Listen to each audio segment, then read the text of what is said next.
I'm sitting here in my living room, the soft hum of the old clock my late husband built marking time's passage. It's a small, cozy house, filled to the brim with memories, each corner telling a story of love, loss, and everything in between. My name's Margaret, but everyone close calls me Maggie. I'm 69 years young, a retired school teacher who's seen her fair share of life's ups and downs. My son, Jack, is a strapping lad of 42. Married for more than a decade, he's got a daughter, Lily, who's as bright and lively as a 10-year-old can be. Then there's Emily, my daughter-in-law. Our relationship's been, well, complicated, to put it mildly. Mom, you sure you don't need anything else done around here? Jack's voice pulls me from my thoughts as he stands in the doorway, concern etched on his face. I shake my head, offering him a smile. I'm all set, sweetheart. This old house is holding up just fine, thanks to your dad's handiwork. He nods, though I can tell he's not entirely convinced. Alright, but if you need anything, you call me, okay? Don't bother with Emily, you know how she gets.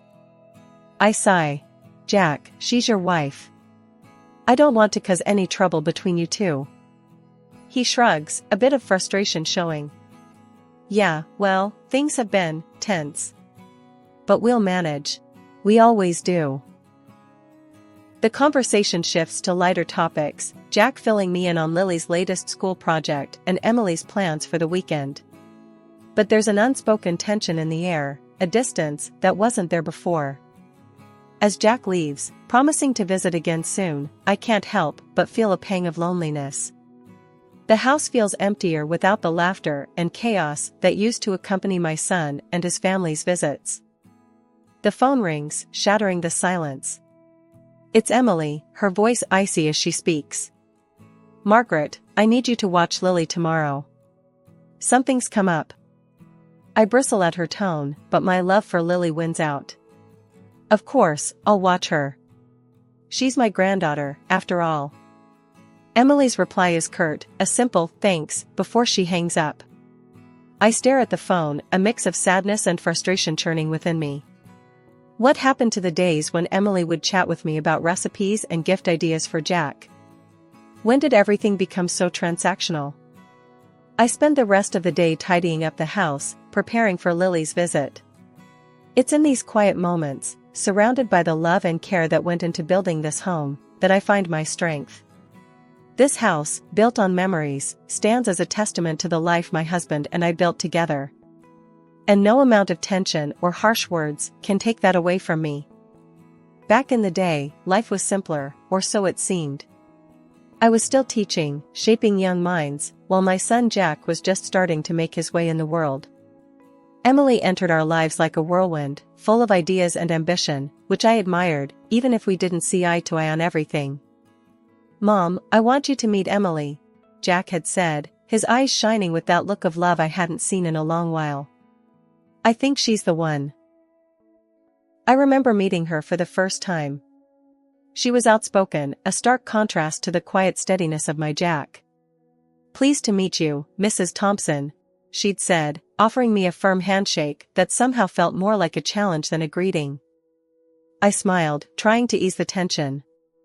Call me Maggie, dear. Mrs. Thompson makes me feel like I'm still in the classroom. She laughed, but it didn't quite reach her eyes. All right, Maggie it is. Jack's told me so much about you. Those early days were a mix of getting to know Emily and adjusting to the new dynamics she brought into our family. Jack was smitten, and I, despite my reservations, hoped for the best. Emily would often come to me for advice, especially when it came to Jack. Maggie, what does Jack like to eat? I want to surprise him, Emily asked one afternoon, her tone softer, almost vulnerable. I found myself warming to her in those moments. He loves beef stew, the way his dad used to make it. I can show you if you like. And so, we cooked together, a tentative peace forming between us. But it wasn't always easy. Emily had strong opinions, especially about how Jack should be advancing his career, which often led to heated discussions. Jack needs to be more ambitious, Maggie, Emily would say, her frustration evident. He's too comfortable here, too stuck in his ways. I'd bristle at her words, defending my son. Jack's doing just fine. He's building his life, his way. Not everyone needs to chase after money and status. She'd sigh, rolling her eyes. You don't get it. We need more if we're going to make something of ourselves. Despite these clashes, I saw how she pushed Jack, how they grew together. When Jack landed a well-paying job and later started his own business, I couldn't help but feel a grudging respect for Emily's drive. Yet, as their fortunes changed, so did our relationship. The visits became less frequent, the conversations more strained. Emily's requests for my help or advice dwindled until they stopped altogether. I missed my granddaughter terribly in those days. Lily was a bright spark, always eager to learn, to explore. I cherished the moments she'd spend with me, her laughter filling the house with joy. Why doesn't Grandma come over anymore? I overheard Lily ask her parents one day, her voice tinged with confusion and sadness. Jack was quick to reassure her. Grandma's always welcome, sweetheart. We've just been busy, that's all. But Emily's response was cooler, more distant. Your grandma has her own life, Lily. We can't expect her to be around all the time. I bit my tongue, refusing to let the hurt show. Instead, I focused on the love I had for my family, holding on to the hope that things would improve. It was Lily's 10th birthday, a milestone I'd been looking forward to for months. I had a special gift picked out, a book of fairy tales I knew she'd love, each story carefully chosen to spark that bright imagination of hers. But then, the unexpected happened. I didn't get an invite to the party. Not a call, not a message, nothing. It was as if I'd suddenly become invisible to them. Puzzled and hurt, I picked up the phone and dialed Jack's number. He answered on the second ring, his voice cheerful yet harried. Hey, Mom. What's up? Jack, I was just wondering about Lily's birthday. Is there a party planned? I tried to keep my voice light, but a note of disappointment must have crept in. There was a pause, then, what do you mean? Emily sent you an invite weeks ago. She said you told her you couldn't make it. Said you had other plans? My heart sank. No, Jack, that's not true. I didn't receive anything. I wouldn't miss Lily's birthday for the world. I could hear the confusion in his voice as he replied, That's weird. I'm sure there's been some misunderstanding. I'll talk to Emily and get back to you. But he never did get back to me about it. The next day, through the grapevine of small-town gossip, I found out the party was happening at their house, not out of town as I'd been led to believe. Feeling a mix of anger and sadness, I decided not to confront them about it. Instead, I dropped off the gift at their doorstep early in the morning, hoping Lily would at least know I'd thought of her. A few days after the party, I bumped into Karen, a neighbor, at the grocery store. She was all too eager to spill the details of the party, not realizing I hadn't been there. Oh, Maggie, it was such a lovely do. Emily outdid herself this time. Shame you couldn't make it, though. Lily kept asking for you. Karen chattered on, unaware of the hurt her words inflicted. I forced a smile, thanking her for the update, and quickly made my excuses to leave. The walk home felt longer than usual, each step heavy with the weight of betrayal. The situation gnawed at me until I couldn't take it anymore. I needed answers. So, I called Jack again, this time more determined. Jack, we need to talk about Lily's birthday, I said, cutting straight to the chase. There was a heavy sigh on the other end. Mom, now's not a good time. We're swamped with orders at work, and Emily's not been feeling great. I persisted. I understand, but I need to know why I was told the party was somewhere else when it wasn't. Why was I lied to, Jack? There was a long pause, then Jack's voice, weary and a bit defensive. Mom, it's just. Emily thought it would be easier this way. She felt the dynamics had been a bit off lately and didn't want any awkwardness at the party. I felt a rush of anger and disbelief. So, you decided to exclude me? To lie to me? Is that how we're solving problems now? Mom, I'm sorry. I didn't know what else to do. Emily, she's got a way of seeing things, and sometimes it's just easier to go along with it. He tried to explain, sounding exhausted. I was too hurt to argue further. I see. Well, I hope it was worth it. I hope lying to your mother and excluding her from her granddaughter's birthday felt easier for you. Mom, please. Jack's voice cracked a little. It's not like that. But I didn't want to hear any more excuses. I have to go, Jack. We'll talk some other time. Hanging up, I felt a mixture of sadness, anger, and resignation. It was clear that my relationship with Emily, and now perhaps even with Jack, was more fractured than I'd realized. After the birthday mess, things went quiet. Too quiet. My house, cozy as it is, started feeling too big, too empty. That's when I decided to get myself a little company. A small dog, a bundle of energy and love. Named him Buster. The moment I laid eyes on him, I knew he was the one to fill the house with life again. I couldn't wait to tell Lily about Buster. She's always loved animals, and I thought this might just be the thing to get her to visit. Picking up the phone, I dialed their number, heart racing a bit as it rang. Grandma. Lily's voice, bright and cheerful, filled my ears the moment she picked up. How are you? Doing just fine, love. Guess what?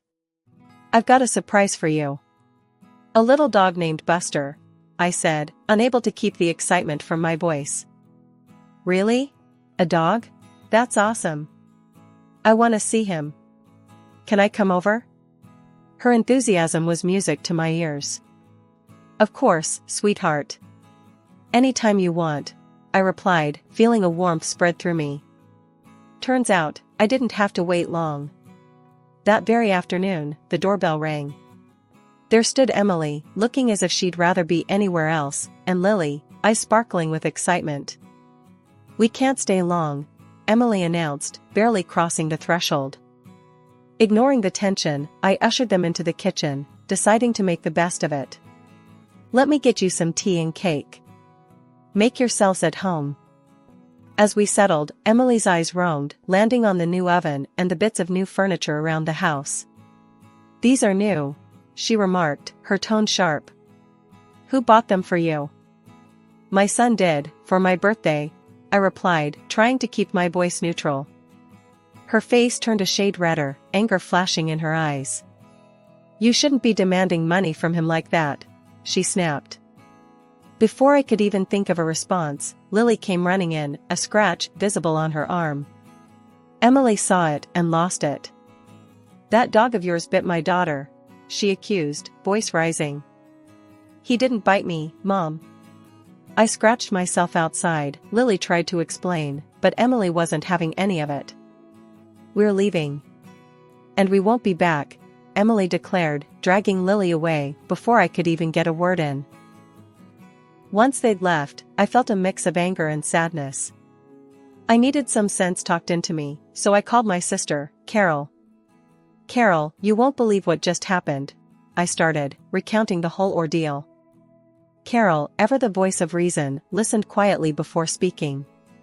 Maggie, don't let it get to you. It's clear as day that dog didn't bite anyone. Emily's just looking for an excuse. But Jack won't even answer my calls now, and neither will they, I said, feeling defeated. Give it time, Maggie. They'll come around. And if they don't, well, you've got Buster and me. We're your family too, you know, Carol replied, her voice firm yet comforting. She was right, of course. Buster wagged his tail, looking up at me with those big, loving eyes. No words needed. He was here, and so was Carol. Maybe that was enough family for now. Thanks, Carol. I needed that, I said, feeling a bit better. Want to come over and meet Buster? I thought you'd never ask. I'll be right over, she replied, and I could hear the smile in her voice. Hanging up, I looked down at Buster, who seemed to sense my mood had lifted. Looks like it's just you and me, kid. And Carol, when she gets here. We're gonna be just fine. A year. A whole year without a word, without seeing their faces. The silence was deafening, the loneliness, a constant companion alongside Buster. Then, life threw another curveball, pneumonia.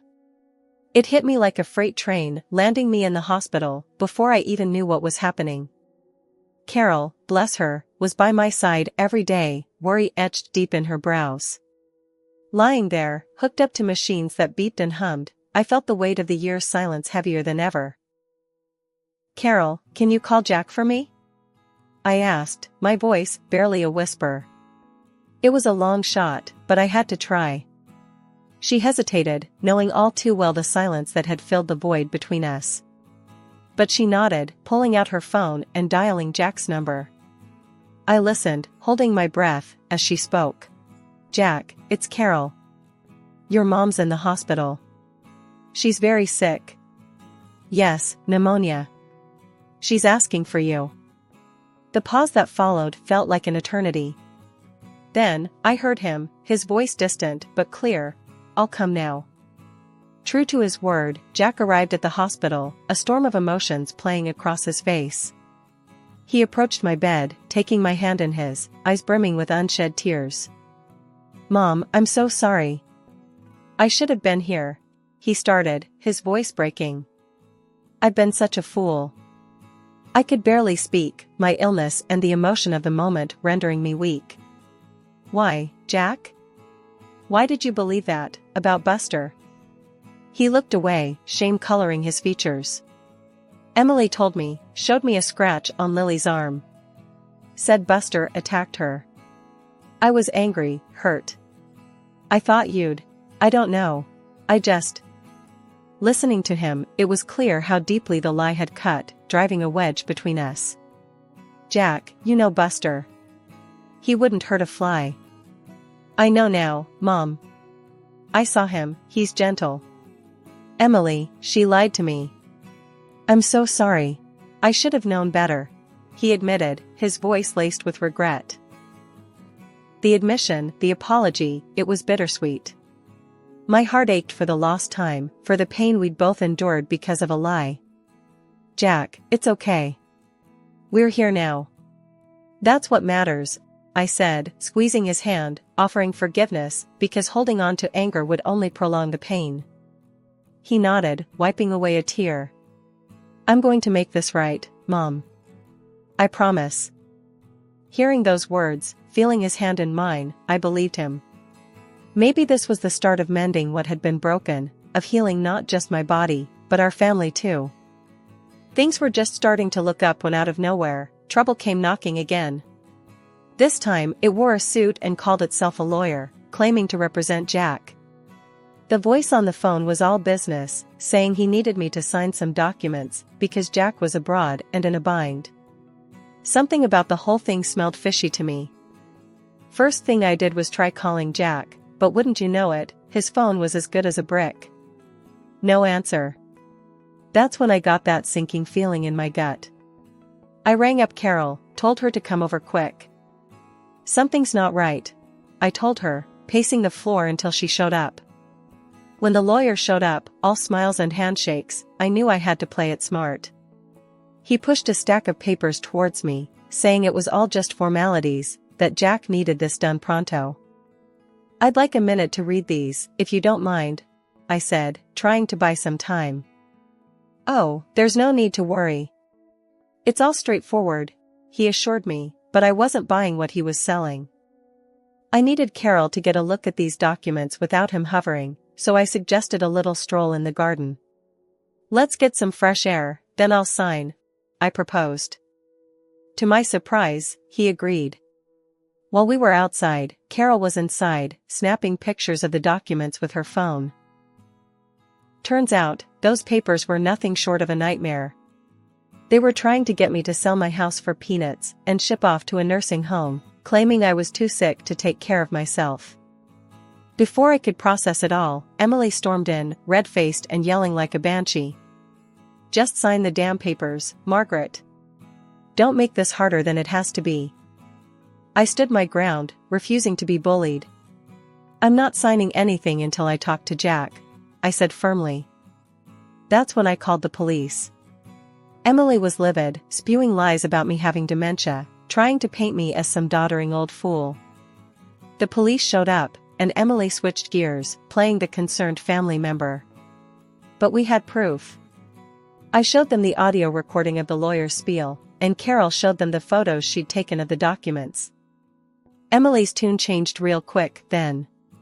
The police took her in for questioning, and the whole house of cards she'd been building came tumbling down. After the fiasco with the lawyer and Emily's plot being foiled, things started moving quickly. The police had enough evidence to start unraveling the tangled web of lies that had been spun around me.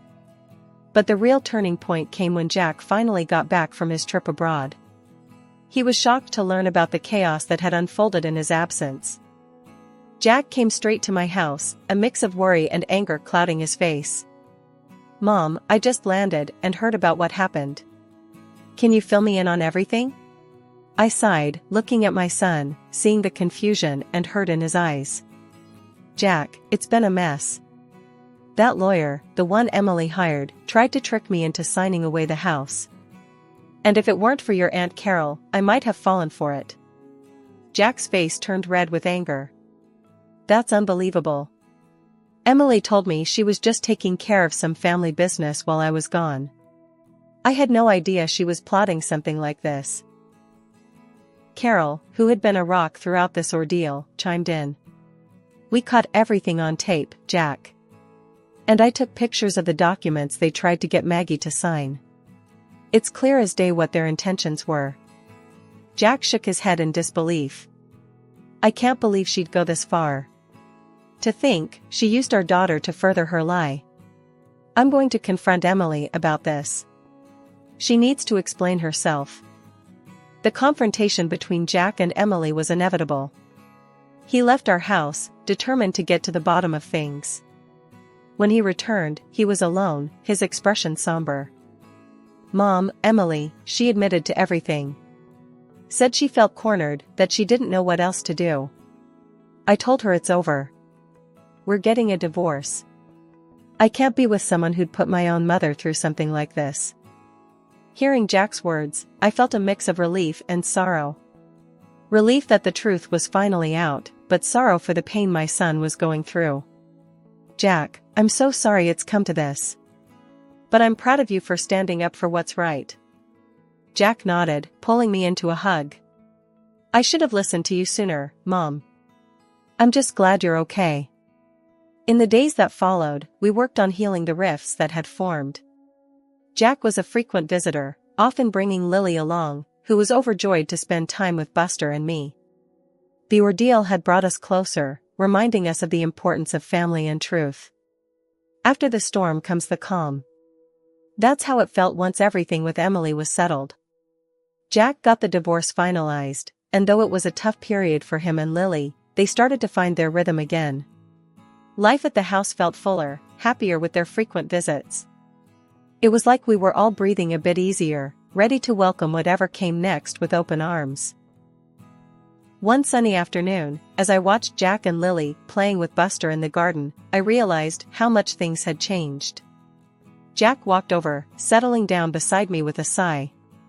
"Mom, I've been thinking," he started, watching Lily throw a ball for Buster. "I want to start fresh, maybe even move closer to you. What do you think?" I smiled, the idea warming my heart. "I think that's a wonderful idea. Having you and Lily nearby would be a dream come true." Lily ran over, breathless and laughing. "Grandma, did you see how fast Buster is?" Her eyes sparkled with joy, so much like her father's. "I sure did, sweetheart. He's got quite the sprint on him," I replied, hugging her close. As we sat there, chatting about school, friends, and all the little things in between, I couldn't help but feel a deep sense of gratitude. The ordeal we'd gone through had somehow brought us closer, strengthening the bond between us. Later that week, Carol dropped by for her usual visit. Over cups of tea, we reflected on the past few months.